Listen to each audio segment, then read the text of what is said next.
Welcome back to the most professional StarCraft 2 Wings of Liberty with our first finalist, the random player in the top left, spawning as Protoss and ranked #1 in the world by Dark.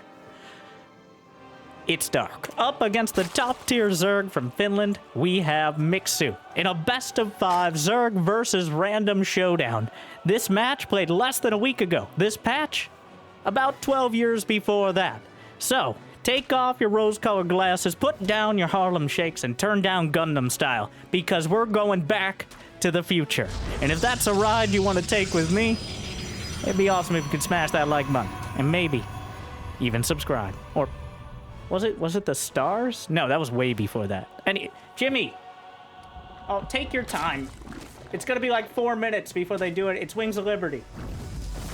Yeah, we gotta fill top 1,529 likes on this video, on this cast, and I'll cast another one.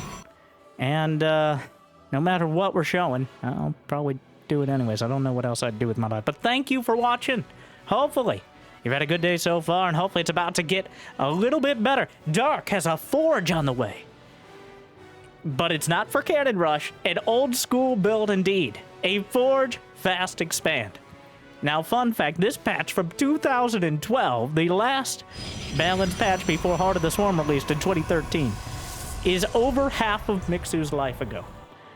He is 22 years old. He's been playing professionally since 2017, which doesn't even bring him close to Dark, who's been playing since 2011. Now, Dark on the receiving end of many Protoss shenanigans throughout those years, and these ones up until today. But I think he has a lot more experience to draw from in Wings of Liberty-based strategies. And I debated going back and checking the Prima Strategy Guide, or more accurately Wikipedia, and checking a laundry list of what has changed and all the little details. But I thought it'd be more fun and easier for me to just try to figure it out as we go along and notice all the little changes throughout the game. And see what Dark especially comes up with to chew on. Now, one of the builds that was most effective in this matchup, especially on this map, I think we got the highlights of the map pool. Things like Ohana, Antigua Shipyard, Scrap Station, Daybreak, Metalopolis are in this tournament. By the way, the Pigosaurus Cup Finals.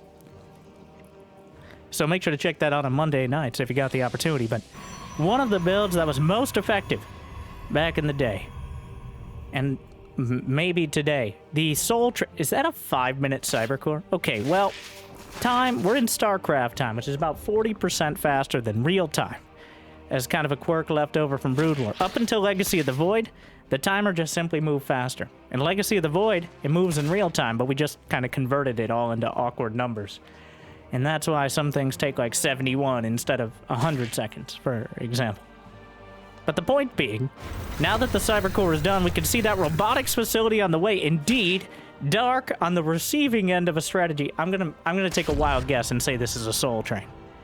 Parting, the big boy himself, won an obscene amount of games with the Immortal Sentry Push strategy. Though it seemed like for some reason Parting was the only one who was able to do it so effectively. Other Protoss did it to some success, but Parting had not 100%, but maybe 80% win rate with it on certain maps, like this one. And when asked why this build was so effective for him, he responded by saying he pours so much soul into it, which I'm 50-50 on whether he was just mistranslating soju, but, you know, why not both? Porque no los dos. And Immortal is on the way. The Stalker, firing faster for less damage. That was actually a Legacy of the Void change. The Immortal has its barrier, or its Hardened Shield? No, the barrier is Legacy of the Void. Hardened Shield, which reduces all damage to 10 on the shields, making it quite good against things like, what does Zerg have that hits that hard? No lurkers? Roaches, maybe? Huh. Well, we'll see.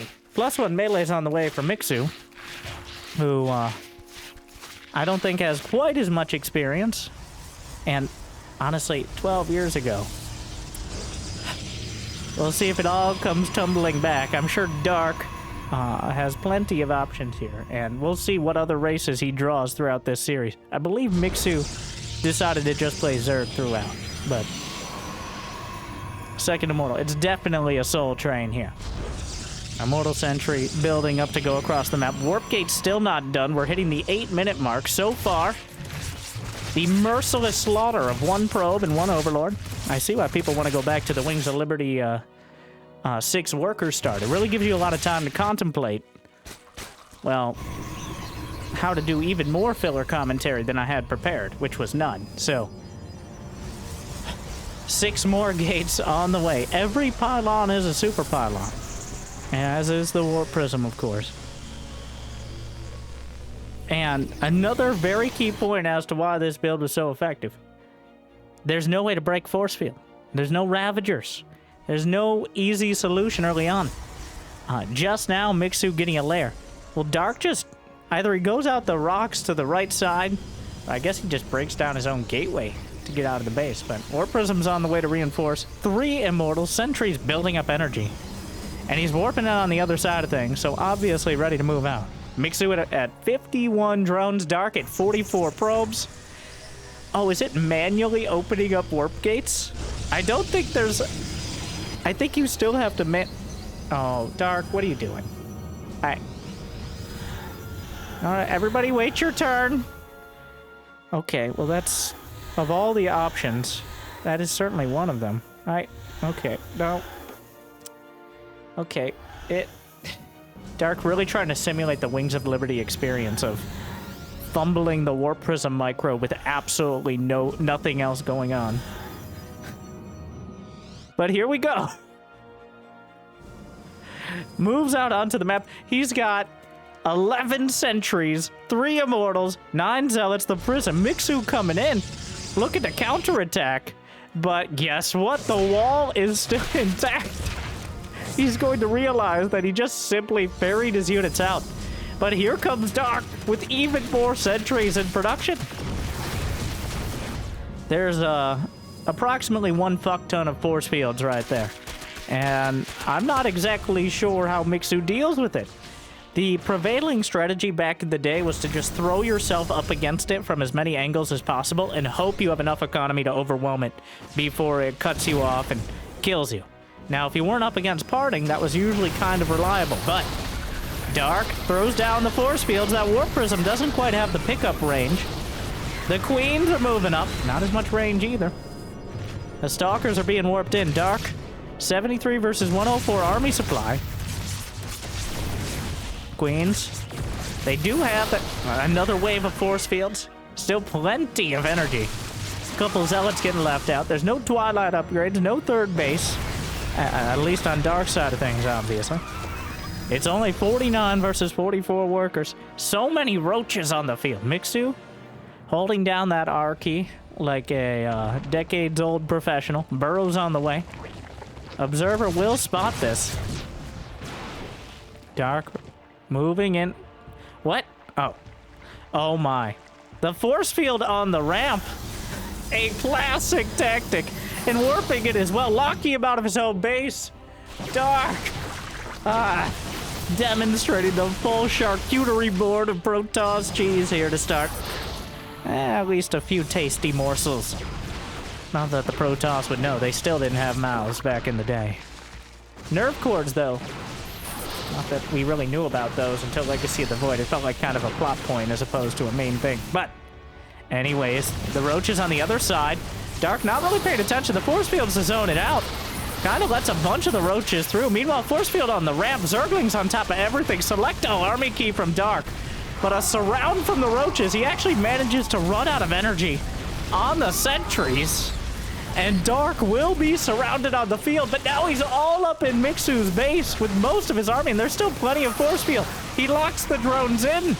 I'm not trapped in here with you, says Dark. But recall does not exist. Recall is not an ability that is in the game. He cannot escape from this base, except by potentially ferrying all his units out with the Warp Prism. So Dark will just kill the entire main base. And I think 5 sentries is enough to indefinitely force field the ramp. So this is Dark space now. Mixu's thinking about coming up that ramp, but he's entirely reliant on Dark missing a force field, so... This isn't actually Wings of Liberty. Players do pay attention. Oh, God, I'm wrong. I don't... No! Oh, Dark really simulating the Wings of Liberty experience. Though, you could play this off like he did it intentionally. The roaches will burrow, and burrow move roaches may very well be an option to get up this ramp. You know what? I take it back. There is that one option. Tunneling Claws is on the way. He's coming through the rocks over to the right side, but there's more Immortals and more force field where that came from. There's so many zealots. There's not charge. He's getting blink. Oh my God, it's so slow. Oh my God, it's so slow. He doesn't know about it for sure, but this is a mess. Okay, he gets the sentries and abandons the rest. Though, the zealots are still doing pretty well. So Mixu has 37 drones. Dark has 46 probes. Dark still not getting that close to mining out, as the minerals have... All the minerals have, I believe, 1,500 to start. Something like that. Maybe even more than that. I forget exactly what it was in Wings of Liberty, but it was definitely more. A whole bunch of Bromo roaches headed across. But there's Immortals, there's Sentries, and there's Cannons, which he could very slowly make his way up the ramp, but slow indeed with that burrow move. I forgot how slow it was. He does have roach speed done, but it doesn't seem to affect the burrow move either. So here we are, 3 Infestors on the way. Oh. Well. And now, remember, Fungal is amazing. It stuns, it does way more damage, and did it cost less energy? I don't think so. And also infested Terrans exist, but Fungal is one of the best Did you say something about me? What? You said fun gal. Oh, Brenda. That wasn't even funny the first time. I'm sorry, you said it. Sorry. Well, the Stalker drop exists. The Infestors are burrowed. And, well, he didn't get Pathogen Glands, so now getting Neural Parasite. You don't need to research Fungal. Pathogen Gland's definitely an upgrade. That existed up until like 2 years ago, but that starting energy.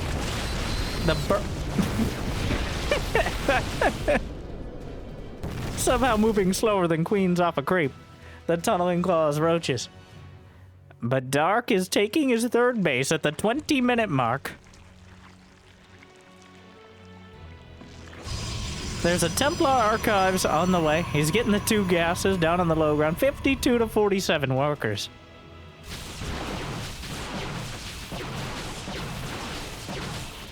And the Stalkers will annoy the hatchery. One of the roaches is still burrowed. That might be a control scheme issue. So the Immortal Sentry push was quite effective. I feel Dark worrying more about whether he could than whether he should when it comes to the force fields on the ramp. It was entirely successful, but if he had continued on the push, it likely would have been successful as well. But he split the difference and actually ended up getting pushed back, so Mixu has a shot to turn this around.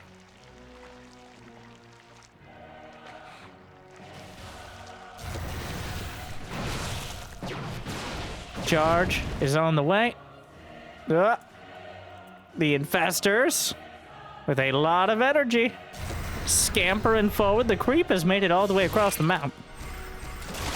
Oh, and the Fungal locks them in. So much damage, the roaches are able to get there. Force field's way late on the draw. And now the Warp Prism. Well, there's still plenty of roaches over there, so I think he's going to be fine. A Spire on the way. A Hive has begun. Broodlords, quite a, well, Infestor Broodlord. The ultimate composition throughout 15 years of StarCraft 2, but even more ultimate back in Wings of Liberty, with Infestors having that beautiful fungal. Infested Terrans, though we haven't seen any of those yet. Wait, did he just pop one? It's happening! Welcome back. As you know, the best Zerg anti-air unit has always been a Terran unit in disguise. A Stargate on the way. Which gives us some potential. I dare not dream. I won't even mention it until I see the... well, you know what. And if you don't, I hope you will.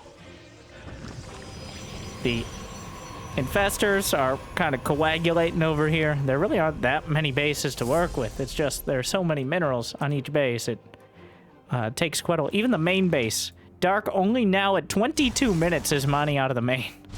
And a fleet beacon is lit, which gives access to carriers and the mothership.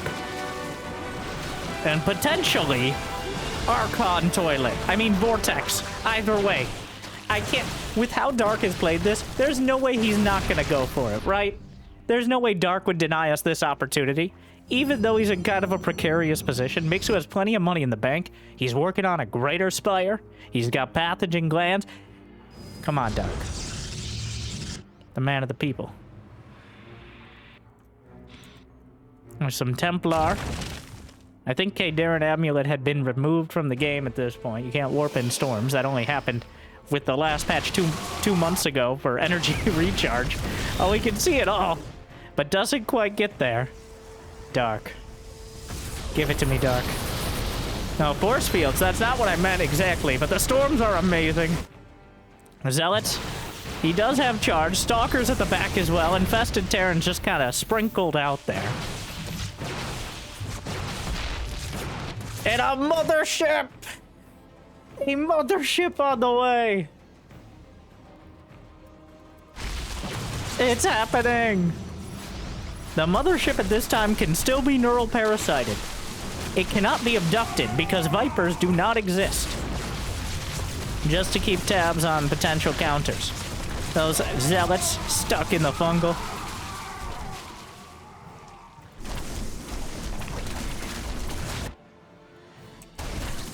Dark manages to take out another hatchery. Mixu still, but he's got infestors. He's got, well, he's struggling to deal with the prism, as the charge lots are just slicing through the economy. Neither player's gone far above the 60 worker mark this entire game. Mothership is halfway done. Mixu's still pretty much maxed out, but that is a fearsome Protoss army. Brood Lords with way more range. Neural Parasite across the board, though the story whips out a wave of beach balls. The infested Terrans will be stormed as well, but the Brood Lords... and the Brood Lords drive everything back. Dark not expecting it. And Mixu putting it all together. 4 Archons on the way. Yeah. And the mothership has arrived. With that energy bar as well. I forget how much energy Vortex is. I remember there being double Vortex. So 100 max. I think it's 100. And then you jam those Archons in, swirl them around, and then try to balance it so many times and finally remove it from the game because there just simply wasn't an answer. But will Mixu realize the threat? Oh yeah, of course, passive cloaking. Back when the mothership was the coolest version of an Arbiter rather than a budget one. But the Brood Lords... is it just me or the Brood Lords larger?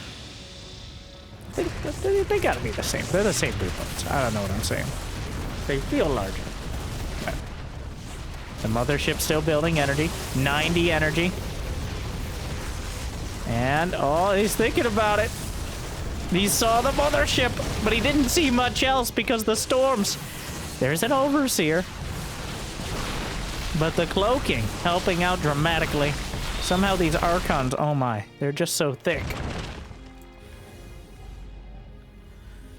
The mothership has the energy.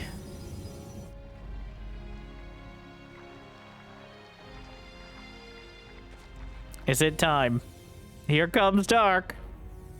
He's got the quintessential Protoss death ball. There's the neural parasites. And here comes the mothership trying to get close enough. He activates the vortex. He sucks in the archons. The swirl of destruction. And we're just waiting to see what comes out. The mothership may be taken down, but the vortex, everything. Oh yeah, just get on in there. He pops it out. The brood lords evaporate. Just swiped out of the sky at melee range. And Dark, the Protoss, with all his Protoss experience from the other side of things in Wings of Liberty, will take game number 1. Mixu, despite having the supply for most of the game, kind of getting slapped around by Dark and his intimate experience with Protoss shenanigans, unable to really find an opportunity. I think the Broodlord Infester was the way to go. It just wasn't good enough. And that means we're moving into Daybreak for game 2. And Dark, Terran. Alright, the final boss has picked Terran. Or random Terran, either way. I know he's explicitly not playing ZVZ. Because honestly, ZVZ and Wings of Liberty looks quite similar to ZVZ and Legacy of the Void. Lings and Banes into a bunch of roaches. Though usually in Wings of Liberty we didn't make it that far. Mutas were a little more common, though they're becoming common again in ZVZ, but enough of that. Let's talk about Terran. Alright, being about 50% of all players throughout the history of the game, and also, okay, like 40%, but like 50% plus below Diamond. This is after the 74 nerfs to Terran and Terran economy throughout Wings of Liberty. From mules no longer mining gold base so quickly to requiring a depot before a barracks so you couldn't proxy racks immediately after floating to a gold base, though many players still attempted it, and some to great success. Ghost, still a great late game unit. Battle cruisers, energy bar, Yamato, no tactical jump. I feel like Marines and Marauders have remained pretty much unchanged. Medevacs do not have boost, but Marines and Marauders are effectively the same as they are now 15 years later. So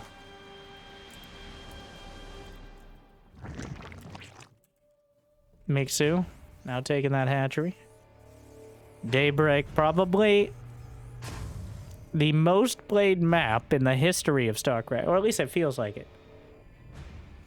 Effectively every single tournament for 3 years had this in the map pool. And then there was like a year where it came back in 2019 or something. Maybe not quite a year, but the nice, good old-fashioned shades of gray tile set that we loved back in the day. Okay, let's be fair. When maps like Ohana came out, it's like, oh my god, there are colors in this game, of which we knew, but nowadays maps are so incredibly beautiful compared to the more austere settings of Wings of Liberty. And this is also because in Heart of the Swarm, all the physics and like most of the death animations and ragdolling and those things, there was actually a system specs requirement update and a pretty big graphical update with Heart of the Swarm in 2013. So you're not just imagining it, and we are on that update here. Just because we're playing on the old patch, we're still playing on the updated version of the game. It just updated for everything. But in Wings of Liberty, there wasn't nearly as much. Okay, there wasn't much of the detail we have today. Though considering the last major update in that sense was 2013, it's still quite impressive how well it holds up 12 years later. Not that there's a lot of competition, for better or worse.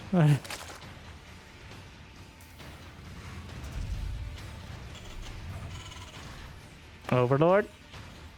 Dark picked up his racks to try to kill the Ovi and completely whiffed it. Mistimed it completely.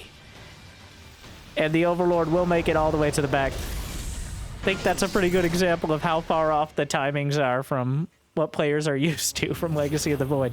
Usually, in Legacy of the Void, your barracks comes out quick enough, and your Marines come out quick enough to intercept the Overlord. The same was not necessarily true in Wings of Liberty. Like, Dark pulled with his first 2 Marines, but the Overlord was already across the map because it just takes relatively longer for the Marines to come out. You start with less workers, and that's kind of the effect. Is that 1 Hellion? Yeah, but who's going to protect the drones? I guess the drones. Okay. Awkward. Brenda! I'm going!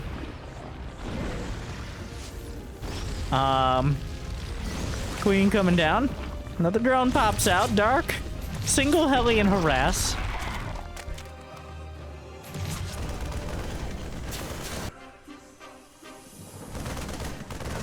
Marines might be able to take down another Overlord. Oh, it's a rich Vespine down the center. Don't remember that. That probably won't be the last thing, but Dark runs into the main with the Hellions. And there's no Zerg. Oh, he's going to try to build the Evo. It doesn't come through. Mix only has 37 drones, and that number is going up in flames. Several more kills, just going for the larva. He makes slowlings. And no! There's no creep spread! Oh, it's bad. All right, well, he's lining them up. More Hellions. This base, there's no... Okay. Well... 11 kills. We're 7.5 minutes in, and there's still no Zergling speed. I do feel like Mixu may be getting a little greedy. And being punished dramatically for it, as Dark is now going for Hellion Banshee. I don't think there will be any answer to the cloak, but this might just be a bit of a bop here. The Dark just runs in with the Hellions, does enough damage, and then the Banshee just finishes him off. There's no detection. Well, Cloak is a long way off. The Hellions are not, though. Heading in towards the 3rd base. Mixu back up to 46 drones, but not for long. The Banshee in the main. And the Queens were pulled down again. There's no creep in between the main and the natural. Creep takes a lot longer to spread, especially if you don't have any tumors. I believe it requires an evolution chamber to get spore. Oh, he doesn't know that. Oh, he doesn't have an Evo chamber. He can't get spore crawlers. Oh, no. This might be GG. Even though Mixu's kind of recovering now. If the Banshee comes in, Mixu, I think he just tried to build a spore crawler. It's like, oh no. Requires evolution chamber. So he starts an Evo chamber, but now the Banshees are going to have a lot of time to kill drones. The Hellions are coming in again. He's actually cleared up some of the creep. In fact, he's bought a lot of time. Here come the Cloak Banshees. And, well, again, Dark demonstrating his knowledge of the most annoying things Zerg can possibly deal with in Wings of Liberty. And Mixu getting caught flat-footed yet again. The Queen may die. There's no anti-air. Like, GG! It's a disaster. Dark comes in. Mixu goes out. You can't explain that.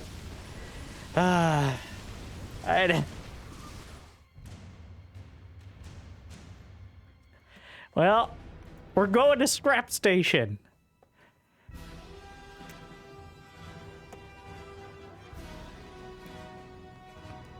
Oh, and it's finally time. What we've all been waiting for. Zerg versus Zerg. Dark looking to complete. I'm pretty sure he picked the race, actually. He may have done it based on map. He may have just done it at random. But he's looking for the triple crown. To beat his opponent as all 3 races. And demonstrating his total dominance over them.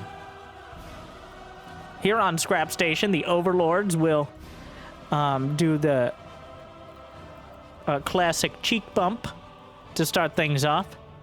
Hi, Bill. Hi, Steve. Nice tentacles. You too. They went their separate ways. So, effectively, both players will have map hacks. They will be able to see what the opponent is doing pretty much from the start of the game. As those Overlords just going to be hanging out right overhead. Now, there were some strategies back in the day of hiding a spore crawler. And, well, obviously, not quite this early, but like a spore crawler and then burrowing it under the Overlord to take it out early, but maybe I'm thinking of Legacy of the Void, well, maybe you had enough economy and it didn't require an Evo chamber, but here we are. There's no reason. Mixu realizing that, yeah, if there's no spawning pool, you can literally see the entirety of the creep. I guess you could proxy a spawning pool, very technically, by building it on the little spot of creep after you cancel a hatch, but that is a very dumb idea. Because they can still see the larva. And you can see when a queen is building, because when things are building out of the hatchery, it's having a little seizure each time. So, well, at first, in game one, it looked like Dark. Well, it looked like Mixu kind of had a grasp of the Wings of Liberty style. But I think it's just too far off. I think, especially as Zerg, the reactionary race, and even more true in Wings of Liberty, being a little bit off translates into a lot of disaster. With injects not being nearly as forgiving, without any way to break force field, without any detection, unless you get an Evo chamber. Like, there are a lot of boxes you have to check, and Dark is making sure he files those forms, or dies trying. Dark just takes a third base. He's watching. He sees that Mixu does not have a gas geyser. But Mixu is taking the gas geysers as natural in this back quarter area over here, which does have a set of rocks. Coming to. He's getting 3 gases, but he's getting the gas in the main. I guess, is that a fake? I have no idea. Like, this map, for a Wings of Liberty map, actually quite a long rush distance. You have to go all the way around. There's multiple sets of rocks blocking the way.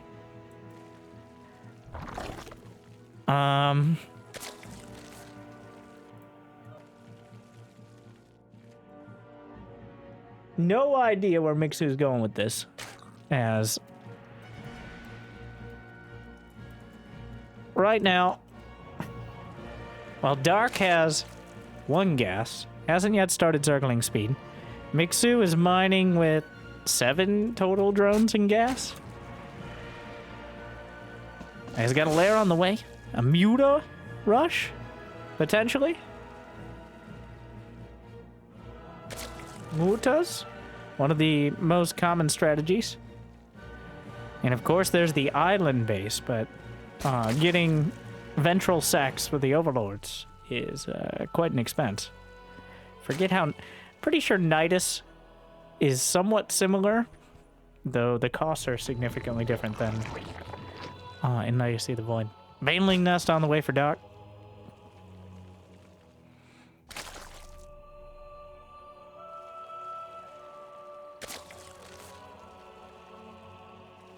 All right. I remember ZVZ being a hectic, stress-filled matchup full of Lings and Banes, like a knife fight in a phone booth where a hand grenade is being juggled between 2 people and the pin barely being held down until it isn't. But this feels more like a chess match where both players are playing half blindfolded or just are really have bad vision of the board with those overlords. There's a Spire on the way at the Natchery. The Queen struggling. He's gonna scout it. Okay, he sees the Spire. Are we gonna see first blood? Not even a Zergling dead yet. Not sure what's happening. The Queen has her harem of drones, which is a little messed up because those are the drones that she spawned. Anyways, it appears Dark going with the go fucking kill him strategy. A classic Wings of Liberty tactic. And built a Baneling in the corner of his main. Surprise Baneling! And the Queen's trying to help out. We'll box out for now, but more Banes are on the way. The Spire's still not done. Zergling's on top of the Queens. They can transfuse off a creep if they had the energy, but I think he's just dead. Ah, yes. Mixu has 10 more workers. I guess if he could get Mutas out. More Zerglings coming in. The spine will die. The entire economy will die. And he's building 12 legs. He doesn't have any one muta. GG! Dark takes the series 3-0 with a clear understanding of the do's and don'ts of Wings of Liberty. Mixu, I mean, making it to the finals means that he had some grasp, but it's time for anti-spoiler bonus game. Yes, another experience without Dark bullying people. We're going to Metalopolis.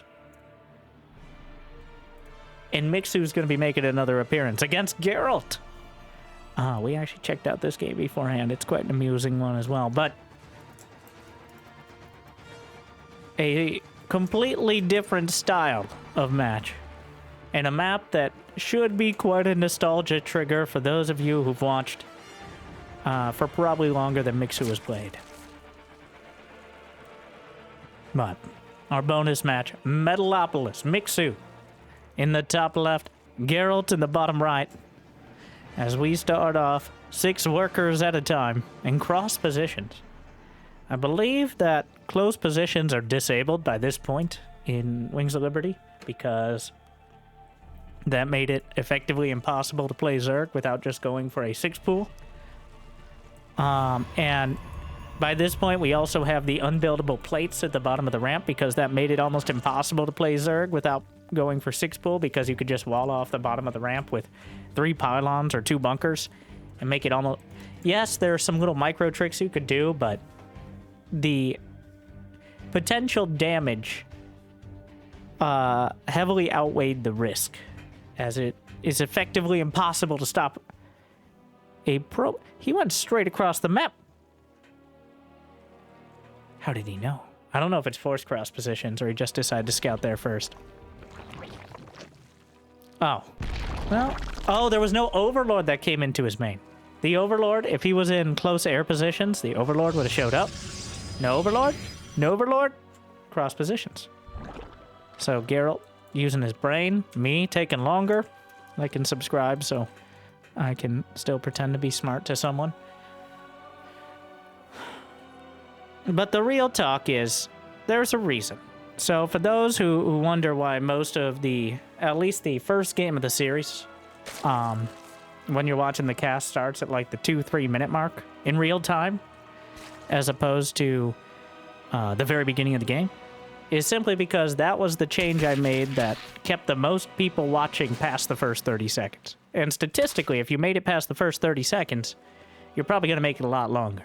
The vast majority of people drop off at that time. And when they're seeing a bunch of workers mining, knowing there's like 4 minutes before anything's going to happen, that's not so great for a spectator sport. Now, you can make an argument on whether it's good strategically. It's a mixed bag from me. I think changes to the economy and certain tech paths is more relevant than just a simple worker change, but I digress. So, that is why I'm making not such subtle allusions to the intensity or lack thereof in the first few minutes of the match. Back in the Wings of Liberty. Now, the Zerglings try to drag the Zealot out of position, stoically holding. There's a forge on the way. Mixu. Maybe this time. Maybe this time. Maybe. We're gonna do a forge fast expand. Well, not that fast, actually. As he did wall up on the high ground, suspecting some sort of shenanigans. And he could. Yeah, slaps down a pylon. There are no shield batteries. Those weren't added till, I believe, 2017 with free-to-play, when the Mothership Core was removed. The Mothership Core added with Heart of the Swarm. So actually, the Mothership Core was only with us for about 5 years. It felt like a lot longer than that, as probably the most recognizable time of StarCraft 2. I guess besides the Wings of Liberty era with like Boxer and Hydra, Nest T, MVP, He Who Shall Not Be Named, rhymes with wife. Overlord taken down. Wow, 32 versus 28 supply at 6 minutes. Once again, StarCraft time versus real time, but... Was that first blood? No, I'm dumb. 4 Zerglings died. Kind of felt like it, though.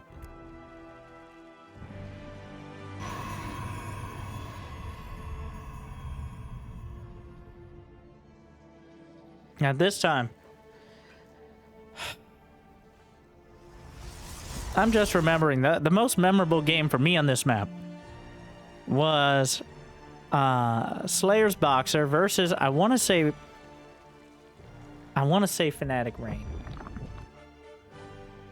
That sounds right, even though Rain was a Protoss player from Brood War who eventually played SC2, but we're talking about a Terran. There was some ridiculous TVT on this map with battle cruisers and ravens. And Thors and Vikings that was at, I think it was in person at MLG. I saw it. Back when MLG did games that were worth watching. But...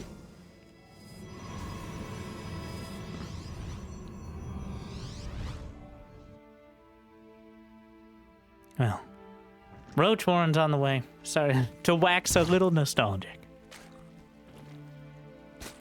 Ah, yes. The most important claim to fame, though, is watching Gundam Style on GSL ad breaks at 5 in the morning before it had 1 million views on YouTube. Yes.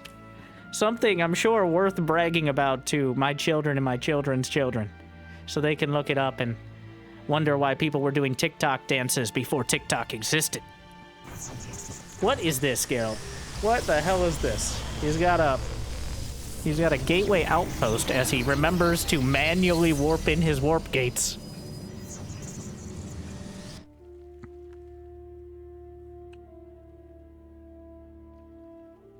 And a pylon proxy. That's all you need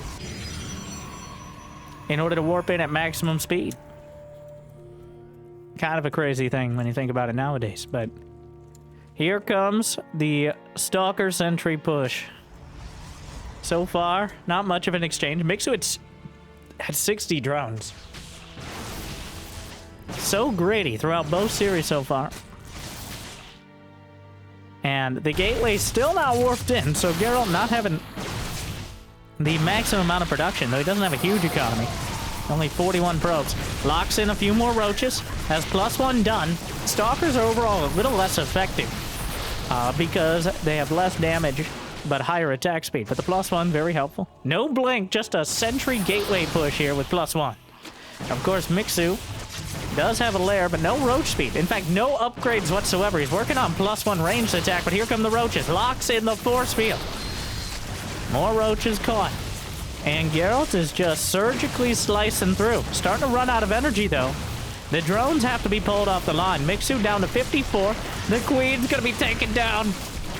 And the roaches will finally be consolidated. But without roach speed, he's in kind of a tough spot. Roaches getting whittled down. The Stalker count still high enough to target them. The Queen doing her best to help out. Though the Queen numbers have dwindled drastically. Still no roach speed on the way. Zealots out in front. There we go. Hatchery at half HP, though. Geralt snipes off another roach. And... oh, you can really feel the lesser damage of each Stalker volley there. With how many shots it takes to kill those roaches. Though, it's more than enough considering the numbers. Continuing to move forward. Might be able to pick off the hatchery outright. Another Queen about to pop out, trying to target down some more roaches. The drones are pulled off the line. Queen pops out into a world of fire and destruction. Mixu down to 53 drones, and if he gets knocked down to 2 bases, his economic advantage will be almost non-existent. Roach speed halfway there. But those roaches still holding for now. A few zealots warped in as a meat shield. The broodlings pop out from the hatchery. Will nibble on the stalkers. The drones are pulled. He's going to try to just throw this back right now. The stalkers continue. Just the gateway push coming in. The hatchery. Oh, you need to cancel that. You need to cancel that yesterday. And he cancels it. Eats another Stalker Volley, but there's like 4 Overlords here. 2 proxy pylons from Geralt. Mixu hard supply block now. And another Overlord will die as well. The roach count, 19 roaches to 16 stalkers. The roaches now have +1. Honestly, I don't know if this is significantly better or worse than Legacy of the Void in this scenario. I forget if the damage numbers on roaches were ever changed. I don't think so. The stalkers still have similar DPS, but once again, they attack faster for less damage in Wings of Liberty. Geralt is going for the gold base down the center, which is spotted immediately by Mixu at the watchtower.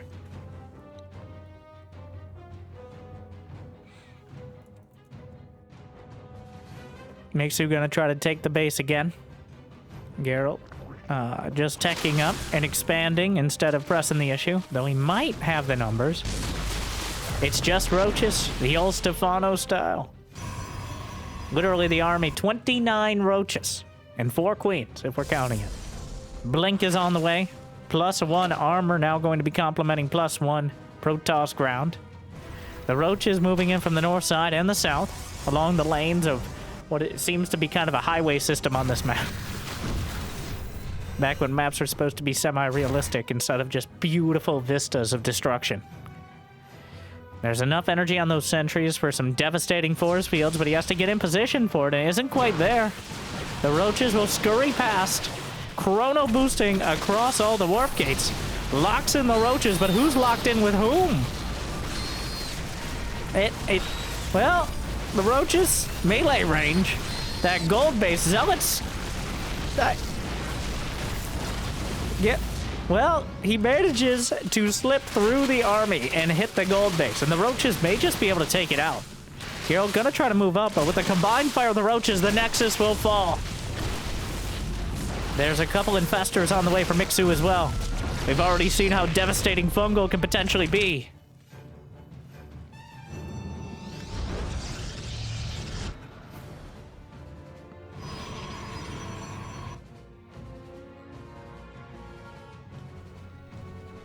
All right, Blink will be the best chance here for Geralt.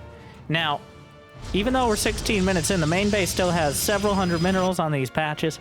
He still has the economy to continue for a little while longer, though may have hamstrung himself by building something of a wall. I don't even know if he can. I think he has to go all the way around. That is a hard wall on those gateways. That was an interesting choice. A Shrine to Dark is on the way. Who's on the other side of the bracket of this match. But the infestors, they don't quite have the energy for fungal yet. No pathogen glands, so an easy upgrade to forget as it no longer exists in Legacy of the Void. Instead, they start with 75 energy, but fungal is so much worse. The queens, Susan! Karen, no! Well, we got him. The chain fungal, you cannot blink while locked down. And, well, the numbers don't lie, and they spell disaster for Geralt right now. The roach is already hitting the gold base again. There just aren't that many stalkers. Look at the supply. 164 to 90. Oh my.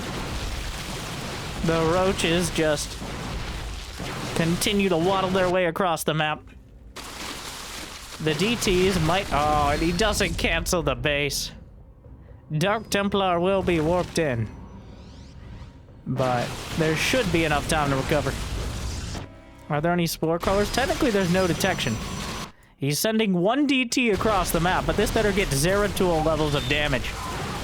Otherwise, he's going to be looking in utter darkness here. The roaches are just crushing through. Geralt can maybe warp in 1 or 2 more Dark Templar, but by that point, his economy will be completely gone. Doesn't even warp him in. The infestors slapping out some infested Terrans. DT in the main. But the natural is gone. The economy is gone. And 1 Dark Templar is only enough to turn the entire tide in campaign. And even in campaign, it's kind of annoying. You have to babysit it with Blink Stalkers most of the time. It's a whole deal. And we'll end up getting a grand total of like 4 drone kills, which is not enough. Mixu powers through. Geralt, stuffed, didn't choose the Immortal Sentry timing, but instead just a straight up gateway push. And it looked dangerous, but Mixu able to fall back on the Roach Infester and hold the line. So, your experience with Wings of Liberty in 2025. I think it was a nice blast from the past, but it also reminds us how much more dynamic the game has become. For better, in many cases, for worse in some. But let me know if you'd like to see more, maybe from different eras of StarCraft 2. Just remember that even for players like Dark, they are clearly actively remembering while they're playing the games. It's not like they're preparing Wings of Liberty builds. Maybe if we have a prize pool high enough, but it was an interesting exchange, to say the least. I'd like to see some of the higher... Well, I'd love to see Dark versus Clem on Wings of Liberty. See how that one goes, but... this was one of the very few tournaments that Clem and Max Pax did not participate in. So, unfortunate. But maybe next time. And maybe next time, I'll see you as well. Thank you for watching. I hope it made your day a little bit better. Make sure to check out the Pigosaurus Weekly on Monday nights, or just here for the highlights. Either way, if you got the means and motivation, be awesome to check out Patreon. Thank you to our Mule Tier patrons for all the extra minerals. Big Jigador, K, Mario, and thank you for watching. I hear liking and subscribing is still free. At least for now. So see you next time. Good luck. Have fun. Stay chill.